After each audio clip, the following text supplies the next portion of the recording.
Jamie डाइमन, ये नाम दुनिया के सबसे बड़े बैंक के मुखिया का है। और जब ये बोलते हैं तो बाजार सिर्फ सुनता ही नहीं, कभी कभी कांप भी जाता है। तो चलिए आज हम इसी टाइटन के दिमाग के अंदर झांकते हैं और उनके सिद्धांतों को समझने की कोशिश करते हैं। शुरुआत करते हैं उनके इस मशहूर बयान से।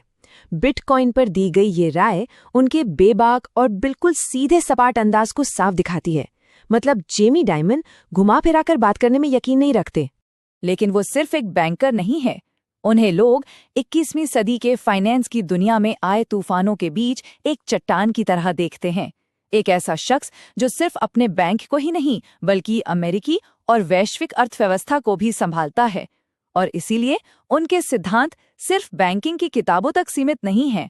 तो चलिए सबसे पहले ये समझते हैं कि उनका असर, उनका प्रभाव आखिर है कितना बड़ा। ये आंकड़ा देखिए, 49.6 बिलियन डॉलर्स। ये है जेपी मॉर्गन चेस का 2023 का मुनाफा। और ये कोई मामूली मुनाफा नहीं है, ये किसी भी अमेरिकी बैंक का आज तक का सबसे बड़ा रिकॉर्ड तोड़ मुनाफा है। और बात सिर्फ मुनाफे की नहीं है, उनके लीडरशिप में ये बैंक जो कुल संपत्ति संभालता है वो है $4 ट्रिलियन। जरा इस नंबर को सोचकर देखिए। लेकिन रुके, सबसे हैरान करने वाला आंकड़ा तो अब आ रहा है। जेपी मॉर्गन हर रोज, जी हां हर एक दिन, दुनिया भर में $10 ट्रिलियन का लेन देन करता है। ये नंबर्स तो सिर घुमा देने वाले हैं, पर सवाल ये है कि इन विशाल आंकड़ों के पीछे जो इंसान है वो कौन है। उनकी जिंदगी के दो बिल्कुल अलग अलग पहलू हैं।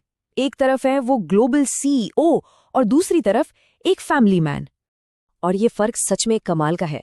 सोचिए, एक तरफ तो वो साल में 120 रातें दुनिया भर में घूमते हैं, बड़े बड़े नेताओं को सलाह देते हैं, और दूसरी तरफ अपने परिवार के साथ बारबेक्यू करते हैं, अपने पोते पोतियों के साथ वक्त बिताते हैं। और जब उनसे पूछा जाता है कि ये सब कैसे मैनेज करते हैं, तो उनका जवाब बड़ा सिंपल होता है, बस उनसे प्यार करो। तो ये तो हुई उनकी पर्सनल लाइफ की बात। अब आते हैं उनके प्रोफेशनल सिद्धांत पर, वो फिलॉसफी जिसने उनके बैंक को हर मुश्किल से बाहर निकाला है। उनका ट्रैक रिकॉर्ड देखिए, वो खुद ही सब कुछ बता देता है। चाहे वो 2008 का भयानक फाइनेंशियल क्राइसिस हो, 2012 का लंदन वेल्स घोटाला हो, या फिर हाल ही में 2023 में SVB और फर्स्ट रिपब्लिक बैंक का डूबना, हर तूफान में डायमंड ने ही जहाज को संभाला है। और इस कामयाबी के पीछे का राज है उनकी फोर्ट्रेस बैलेंस शीट फिलॉसफी। अब ये है क्या? देखिए, ये एक बहुत ही सतर्क रणनीति है। इसका सीधा सा मतलब है कि संकट आने का इंतजार मत करो, उसके लिए पहले से तैयारी करो।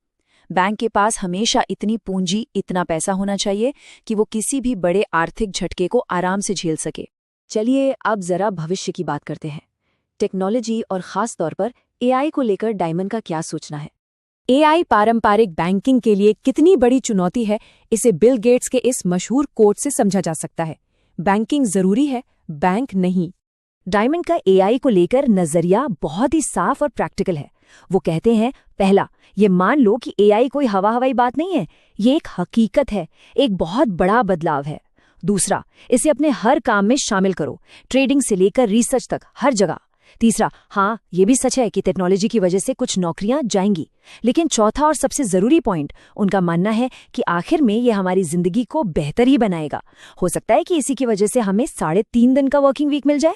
डायमंड का असर सिर्फ बैंकिंग और फाइनेंस तक ही नहीं है, दुनिया के बड़े बड़े मुद्दों पर उनकी राय बहुत मायने रखती है।